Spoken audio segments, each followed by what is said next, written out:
맹물 같은 우리가 예수님을 만나서 변화되어 혼인잔치의 포도주처럼 쓰임받게 되기를 원하시는 주님께서는 가나의 혼인잔치 이적 이후에 가버나움으로 내려가셨습니다.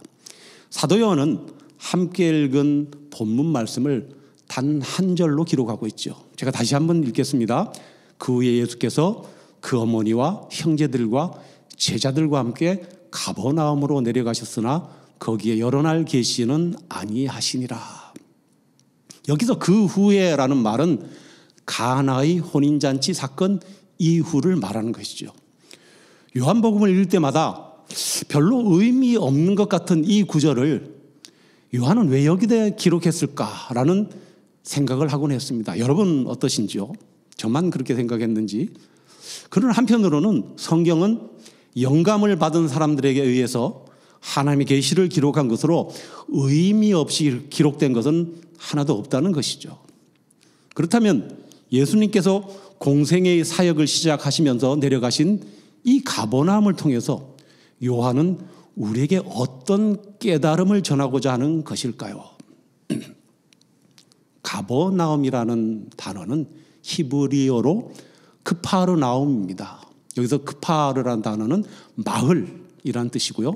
나움이라는 단어는 자비, 위로라는 뜻이 있기 때문에 가버나움이란 자비의 마을, 위로의 마을이란 뜻입니다. 예수님 당시 가버나움은 갈릴리 북서쪽 5km 지점의 성읍으로 로마 군대가 주둔하고 있었고 세관도 있는 큰 성읍으로 그 지역의 중요한 도시였습니다. 도로가 발달한 가버나움은 번창하는 상업의 중심지였는데 갈릴리 호수에서 고기를 잡는 어업도 성행했습니다. 아울러 가버나움 근교에는 농업도 발달했기에 가버나움은 종합적인 경제 도시였다고 알려져 있습니다. 이 가버나움이라는 지명은 구약 성경에는 나오지 않고 신약 성경에만 16차례 정도 언급되고 있습니다. 예수님은 고향인 나사렛에서 환영받지 못하자 가버나움을 제2의 고향으로 삼고 가버나움 사역에 집중하셨습니다. 이를 증명하는 것이 마태복음 4장 13절에 나사렛을 떠나 스불론과 납달리 지경 해변에 있는 가버나움에 가서 사시니. 예수께서는 가버나움을 공생의 사역의 전초 기지로 삼으셨으며 본 동네로 여기셨습니다. 마태복음 9장 1절에 예수께서 배에 오르사 건너가 본 동네에 이르시니. 여기서 말하는 본 동네가 바로 가버나움인데 이 본이라고 번역된 헬라어 이디오스라는 단어는 자기 소유의, 자신에게 속한이라는 뜻입니다. 즉 가버나움은 예수님의 동네, 예수님의 마을임을 의미하는 것이죠.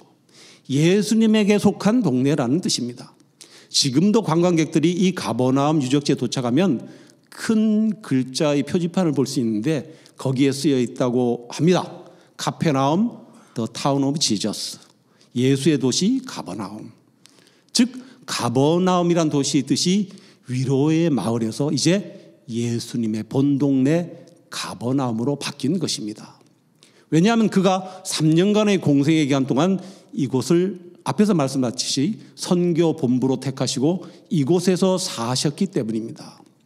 예수님은 가버나움 회당에서 복음을 전하셨고 가버나움 지역에서 기사와 이적을 행하셨습니다. 아울러 가버나움에서 제자들을 불러 따르게 하셨습니다. 베드로와 안드레, 요한과 야고보, 그리고 세리, 마태리까지 바로 가버나움이었습니다. 이들 중에서 베드로, 안드레, 마태의 고향은 바로 이 가버나움이고요. 요한과 야고보도 가버나움에서 부름을 받았지만 그들의 고향은 벳세다입니다. 미루어 짐작건대 가버나움에서 부름을 받은 5 제자들과 그 가족들이 이 가버나움에 기반을 두고 살았음을 알 수 있습니다. 예수께서는 공생애를 기준으로 볼 때 가버나움에 가장 오래 머무셨고 가버나움에서 다양한 사역을 펼치셨습니다. 가버나움의 회당과 개인의 집에서 가르치셨는데 예수께서 가르치신 회당은 아마 로마의 백부장이 지은 회당이었을 것이라고 다들 말하고 있습니다. 아울러 예수님은 가버나움에서 많은 치유의 기적을 베푸셨습니다. 구체적으로 보면 백부장의 종을 고치셨고 4명의 친구가 데려와 지붕을 뚫고 내린 중풍병자를 고치셨습니다. 그리고 열병에 걸린 시몬 베드로의 장모를 치유하셨습니다. 또한 왕의 신하의 아들의 질병을 치유하셨고요. 변화산에서 내려오신 예수님께서는 70명의 제자를 세우시고 둘씩 짝을 지어 전도를 보내신 곳 역시 이 가버나움입니다. 이처럼 가버나움은 예수님이 많은 기사와 이적을 베푸신 현장이었고 가장 많은 설교를 하신 곳이기도 합니다. 그러나 예수님의 공생의 사역의 전초 기지이며 예수님이 수많은 이적을 행하신 곳임에도 불구하고 가버나움 사람들은 교만해서 예수님을 영접하지 않았습니다. 그래서 예수님은 고라신 벳세다와 더불어 회개하지 않고 예수님을 영접하지 않은 가버나움을 저주하셨습니다. 누가복음 10장 13절에서 15절에 화 있을진저 고라시나 화 있을진저 벳세다야 너에게 행한 모든 권능을 시돈에서 행하였더라면 그들이 벌써 베옷을 입고 재앉아 회개하였으리라. 심판 때 들어와 시돈이 너희보다 견디기 쉬우리라. 가버나움아 내가 하늘에까지 높아지겠느냐 음부에까지 낮아지리라 라고 말씀하셨습니다. 그리고 이때 예수님의 저주를 받은 가버나움은 그 후에 철저하게 망하게 됩니다. 성서 지리학자인 데이빗 패드필드 목사에 의하면 가버나움은 4세기 중엽에 대형 지진으로 도시가 붕괴되었고 7세기에 다시 큰 지진을 경험하면서 완전히 폐허가 되었다고 합니다. 그의 가버나움은 재건되지 않고 한동안 이 폐허로 남아있다가 1838년 미국의 에드워드 로빈슨이라는 사람에 의해서 처음 발굴되게 되고요. 1905년까지 그 발굴 작업이 계속되었다고 합니다. 이런 가버나움의 역사를 볼 때 요한복음 2장 1절에서 11절까지 그 가나의 혼인잔치 사건 그리고 13절부터 이어지는 6월절 예루살렘 성전 정화 사건 사이에 위치한 오늘 본문 한 절, 이 한 절 통해서 사도 요한은 가버나움이 예수님을 통하여 바로 혼인잔치의 포도주로 변해야 할 맹물 같은 곳임을 암시하고 있습니다. 본문 말씀을 통하여 예수께서 왜 가버나움으로 내려가셨는지 이 시간 우리에게 주시는 깨달음을 살펴보기 원합니다. 첫째로 하나님의 뜻을 이루시기 위해서 예수님께서는 가버나움으로 내려가셨습니다. 당시 이스라엘에는 정치, 경제, 종교적으로 가버나움보다 훨씬 중요한 성읍이 많았습니다. 그럼에도 불구하고 이스라엘의 수도 예루살렘이나 예수님이 태어나신 베들레헴 그리고 헤브론, 베델, 부엘세바 등과 같은 것이 아닌 이 가버나움에서 예수님이 사신 이유는 무엇일까요? 그것은 바로 선지자 이사야를 통해 하신 하나님의 뜻, 하나님의 예언, 계시를 이루시기 위함입니다. 이사야서 9장 1절에서 2절에 전에 고통받던 자들에게는 흑암이 없으리로다. 옛적에는 여호와께서 스불론 땅과 납달리 땅이 멸시를 당하게 하셨더니 후에는 해변길과 요단 저쪽 이방의 갈릴리를 영화롭게 하셨느니라. 흑암에 행하던 백성이 큰 빛을 보고 사망의 그늘진 땅에 거주하던 자에게 그 빛이 비치도다. 이사야는 이 땅을, 이 가버나움 땅을 이방의 갈릴리라고 말하고 있습니다. 왜 이스라엘 땅 갈릴리가 아니고 이방의 갈릴리라고 불렀을까요? 역사적으로 스불론과 납달리, 갈릴리와 가버나움에 대하여 여호수아서의 기록을 살펴보겠습니다. 여호수아서 20장 7절에 무리가 납달리의 산지 갈릴리 게데스와 에브라임 산지의 세겜과 유다 산지의 기랏 아르바 곧 헤브론을 구별하였고, 이 땅은 이스라엘 백성들이 가나안 땅을 정복하고 12지파에게 땅을 분배할 때 납달리 지파에게 분배된 땅이었습니다. 그런데 이 땅에는 정말 기가 막힌 기구한 역사가 있습니다. 바로 다윗의 아들 솔로몬 왕이 이웃 왕 히람에게 이 땅을 주어버린 것입니다. 솔로몬 왕이 성전 건축과 왕궁 건축을 위해 목재들을 보내준 두로왕 히람에게 그 대가로 갈릴리 지역의 20성읍을 주어버렸습니다. 열왕기상 9장 10절에서 11절에 솔로몬이 두 집 곧 여호와의 성전과 왕궁을 20년 만에 건축하기를 마치고 갈릴리 땅의 성읍 20을 히람에게 주었으니 이는 두로왕 히람이 솔로몬에게 그 온갖 소원대로 백향목과 잣나무와 금을 제공하였습니다. 이로 인해서 이스라엘의 땅이었던 이곳이 이방의 땅으로 하루아침에 바뀌어버린 것입니다. 그리고 결국 이 땅은 북이스라엘이 아수르에게 멸망당할 때 이곳은 역시 아수르의 땅이 되고 마는 것이죠. 하나님께 허락하신 이스라엘 땅이 이방 민족의 땅이 되는 처량한 신세가 된 것입니다. 소외됐고 천대받고 멸시받아온 이 땅의 사정을 이사야 선지자는 흑암의 땅, 사망의 그늘진 땅이라고 말한 것입니다. 그러나 주님이 오시면 이 땅의 갈릴리 땅에 빛이 비치고 영화롭게 된다고 예언한 것이죠. 주님은 하나님의 그 뜻을 이루시기 위하여 가버나움에서 공생애를 시작하셨고 대부분의 시간을 보내셨습니다. 이것이 바로 지난 시간에 우리가 살펴본 가나 혼인잔치에서의 순종, 즉 예수께서 하나님의 뜻에 순종하신 것, 마리아가 예수님께 순종한 것, 하인들이 주님의 말씀에 순종한 것을 사도 요한은 우리에게 상기시키면서 가나 혼인잔치에서 순종으로 이적이 일어났듯이 주님이 하나님의 뜻에 철저히 순종하심으로 하나님의 약속을 성취하실 것임을 말하고 있는 것입니다. 우리는 이 사도 요한이 강조하는 철저한 순종을 다시 한번 되새겨 보아야 합니다. 평생 주님이 자신에게 명령하신 사역을 위해서 다른 제자들의 순교 소식을 들으면서도 자신은 밤모섬에 유배되기까지 목숨을 부지한 채 주님의 명령에 순종했던 그의 순종이 오늘 우리에게도 있기를 말하고 있는 것입니다.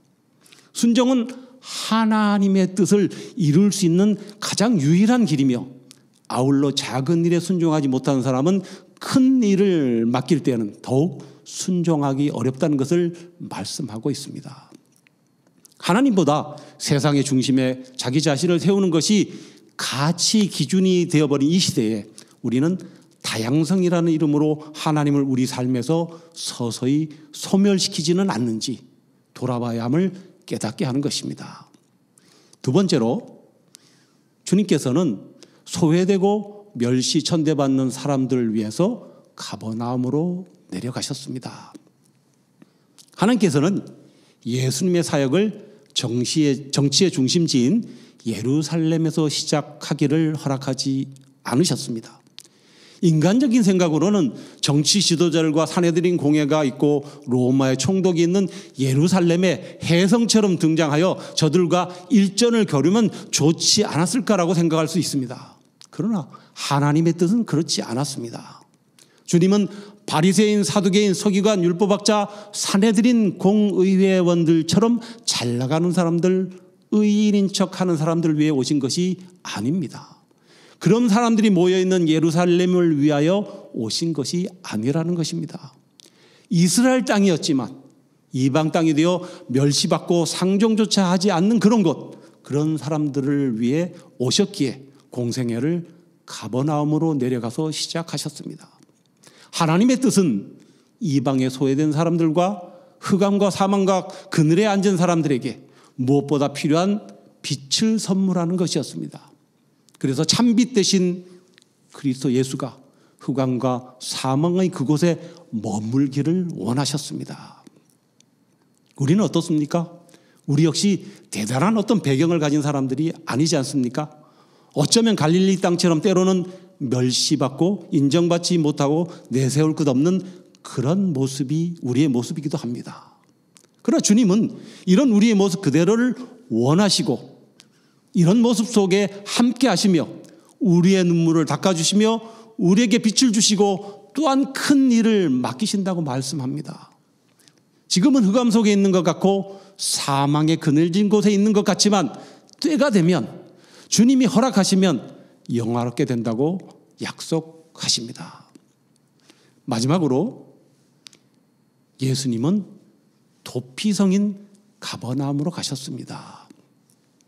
하나님께서는 이스라엘 백성들이 가나안 땅에 들어가 지파별로 땅을 나눌 때 여호수아에게 도피성을 두도록 명령하셨습니다. 민수기 35장 6절에서 7절입니다. 너희가 레위인에게 줄 성읍은 살인자들이 피하게 할 도피성으로 6성읍이요 그 외에 42성읍이라 너희가 레위인에게 모두 48성읍을 주고 그 초장도 함께 주되. 도피성이란 고의가 아닌 과실로 사람을 죽인 자, 요새 말로 하면 과실치사범을 그 피해 복수로부터 보호하기 위해서 하나님의 명령에 따라 설치된 성읍입니다. 민수기 35장 11절에서 12절에 너희를 위하여 성읍을 도피성으로 정하여 부지 중에 살인한 자가 그리로 피하게 하라. 이는 너희가 복수할 자에게서 도피하는 성을 삼아 살인자가 회중 앞에 서서 판결을 받기까지 죽지 않게 하기 위함이니라. 이들 성읍의 위치는 도망자가 그중 어느 도피성이든지 하루길에 도달할 수 있도록 48km 이내에 만들었습니다. 그리고 그것으로 도피하면 정당한 재판을 받을 수 있기에 피해 복수를 면할 수 있었습니다. 그러나 고의로 사람을 죽인 자에게는 이 보호가 주어지지 않았습니다. 또한 이 모든 도피성은 이스라엘 백성뿐만 아니라 그들과 함께 사는 외국인도 실수로 사람을 죽였을 경우에는 그리로 도망가서 보복을 피해 재판을 받을 때까지 피신할 수 있었습니다. 이스라엘 자손들은 가나안에서 지파별로 땅을 분배할 때 레위 지파에게도 거주할 성읍과 초장을 주었는데 레위인들은 도피성 6성읍을 포함한 도합 48성읍에 흩어져 살았습니다. 레위인들에게 준 도피성 6성읍은 요단강 동부의 벳셀, 길리앗 라못, 골란 이 세 곳과 요단강 서부의 헤브론, 세겜, 게데스 세 곳입니다. 그런데 이 가버나움 근처 요단강 서부의 게데스가 바로 구약시대의 도피성이었습니다. 우리 역시 도피성이 없으면 죽을 수밖에 없는 죄인입니다. 도피성은 신약시대 우리에게는 예수 그리스도를 예표합니다.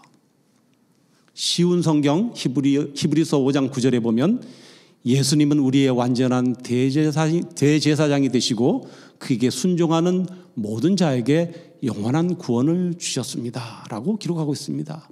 우리가 지은 죄에 대하여 예수 그리스도께서 대신 그 죄를 짊어지시고 십자가에서 죽으심으로 우리의 죄값을 치르셨기에 우리가 예수 그리스도 안에 있으면 그 죄에 대하여 더 이상 묻지 않으시고 우리를 의롭다고 칭하십니다.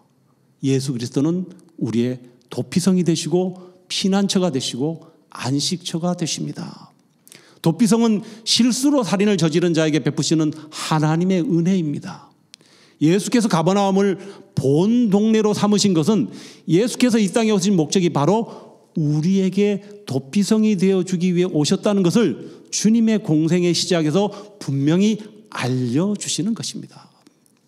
죄로 인해 죽을 수밖에 없는 우리가 예수님의 이 십자가 구속이 아니었다면 영원히 멸망당할 수밖에 없다는 것과 이를 위해 오신 주님이 우리의 죄를 위해 친히 도피성이 되셔서 주님의 품 안에서 그를 믿고 구주로 고백하기만 하면 영생의 길로 바꿔주시는 예수님의 구원 사역을 요한은 말하고 있는 것입니다.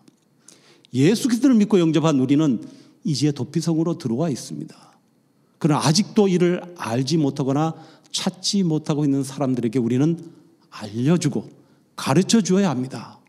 주님이 가버나움으로 내가신 뜻이 바로 여기에 있듯이 우리 삶과 우리 교회의 목적 또한 여기에 있어야 한다고 말씀하고 있습니다. 제 얘기를 해서 좀 죄송하지만 제가 지금 일하고 있는 웨어하우스에 지난번에 말씀드렸듯이 인도 아이들, 아이들이라고 못하지만 20대에서 30대 전후의 청년들하고 같이 일을 하고 있습니다. 지난번에 얘기했듯이 한 친구가 인도에서 세례를 받았다고 합니다. 그 부모님은 힌두교도입니다. 근데 제가 얘기를 좀 해보면 이 믹스입니다. 기독교에 대한 온전한 신앙이 없기 때문에 힌두교도 있고 또 기독교도 좀 있고 뭐 그렇습니다. 근데 어느 날 하나님께서 어떤 느낌을 주셨습니다. 그래서 너 세례는 받았냐? 받았다. 너 사도신경은 아냐? 모른다. 주기도문은 아냐? 모른다. 그래. 내가 그 가르쳐 주마. 그래서 주기도문을 인터넷에서 나와 영어 주기도문을 가르쳐 주었습니다. 그리고 걔 어깨에 제가 손을 좀 얹고 한국말로 주기도문을 외웠습니다. 주기도문을 외우니까 한 30초 정도면 외우죠. 근데 이 친구가 갑자기 내가 이렇게 손을 얹고 하는 사이에 전율이 온다는 거예요. 그래서 하나님이 이 친구에게 성령님께서 뭔가를 역사하시는구나.